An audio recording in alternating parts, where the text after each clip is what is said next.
Pwede pala itong gawin sa hotdog mga pre. Napaka-creative kaya susubukan rin natin to mga pre kung talagang totoo yung nasa video. Nagamit lamang ang one ingredient. Una pa sa first mga pre, kakailanganin lang muna natin dito yung tatlong hotdog. Tatlo lang yung ginamit ko mga pre kasi sample lang naman to. Susubukan ko lang naman yung nasa video mga pre kung talagang totoo yung pinapakita. Napaka-creative kasi mga pre, lalo na sa mga bata, sigurado magugustuhan nyo. Kaya eto na mga pre, hiniwa ko na pala sa gitna yung hotdog. Tapos yung sa may ilalim na part mga pre, kinat ko lang yung balat para maipasok natin yung kutsilyo natin sa loob mga pre. Actually dito sa part na to ako medyo nahirapan mga pre. Sobrang nipis kasi yung balat ng hotdog. Pero para sa inyo mga pre, tatapusin ko to. Titignan natin yung kalalabasan kung maganda talaga yung resulta at kung worth it nga ba talaga yung hirap natin dito mga pre. Dahil kung hindi gagana to mga pre, ay wag na lang, iprito mo na lang diretso sa kawali yung hotdog mga pre. Pero kung gumana to mga pre, ay perfecto pang negosyo, pang benta sa mga bata sa tapat ng eskwelahan. At eto na nga mga pre, malapit na matapos yung kabilang side. Napakatagal at napakahirap kasi talaga niyang gawin mga pre. Ayun mga pre, kinat ko na yung video, hindi ko na lang pinakita yung buong proseso. Importante mga pre, nakita niyo naman kung paano ko ginawa. Then sunod ko naman kinat dito yung mga pre, pinakagalamay ng ating hotdog. Basta hotdog pusit ba mga pre, ewan ko ano bang tawag dito. Basta yun na mga pre, hiwain mo na lang siya sa maninipis para talaga mabubuka ang galamay ng pusit. Ayun na mga pre, pwede na natin itong ipirito. The moment of truth mga pre, kung talagang ang bubuka siya kagaya nung nasa video mga pre. Ito mga pre, pumalpak tayo. Nakalimutan kong hiwain yung galamay niya mga pre. Pero skip na natin. Yun na nga mga pre, the moment of truth kung talagang bubuka nga kagaya nung napanood natin sa video. Ayun nga yung nangyari mga pre, hindi siya bumuka kagaya nung nasa video. Ewan ko mga pre kung ano nangyari. Sinigurado ko naman dito mga pre na mainit yung kawali natin tsaka mantika natin mga pre. Kaya yun mga pre, minano-mano ko na lang pagbuka.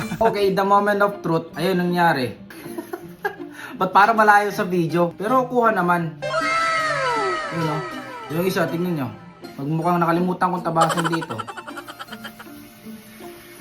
Ah, init. Ayun, masarap naman. Lasang hotdog. Natural, wala pa pinagbago. Palagay nyo, worth it ba? O hindi? Babay!